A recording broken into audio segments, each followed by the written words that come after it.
If you want to be doing more mini smile makeovers in practice, then essentially you're going to need to start communicating with your patients. And that comes down to case selection, obviously diagnosis, treatment plan, and your treatment options available. And patients need to know the benefits of composite over ceramic restorations, and showing them a selection of cases, doing a mock-up, and showing them what can be achieved using composite in a minimally invasive way. With composite, we can achieve very natural-looking restorations that resemble natural dental tissues, that last long, look like teeth, and function well. So usually I will do a full examination. Quite often you'll get an idea as to whether the patient requires or wants a mini smile makeover. So at that point I might have a discussion, just go through them with the diagnoses. It can be a patient with tooth wear, so they require incisal lengthening. It could be a patient with class 5 restorations that are failing, or discolored class 3 restorations, or it could be a patient with open embrasures.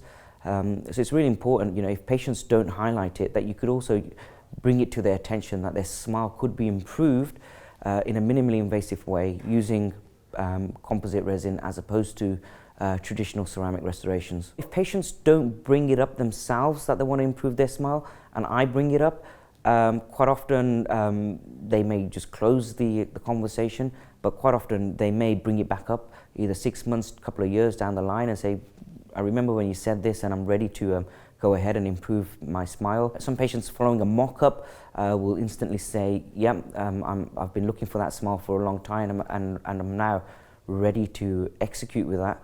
You're not selling a mini smile makeover. Quite often it's something that patients want, and most often it's actually something that patients actually need because of existing failing restorations or deterioration of their oral health. Most patients are pretty resistant or against ceramic restorations because they know or they feel that there's a fair degree of tooth preparation required. So when you have the conversation about composites and the fact that it's usually no or minimal prep, they're a little bit more warm to the idea. In terms of longevity, with most ceramic restorations, you're going to be getting 7 to 12 years out of them, and if they look after them much longer. But with composite restorations now, if performed and executed quite well, 5 to 7 years, they're going to be looking pretty good. And if they've got good maintenance and home care, then you can see composite restorations looking great well beyond 10 years.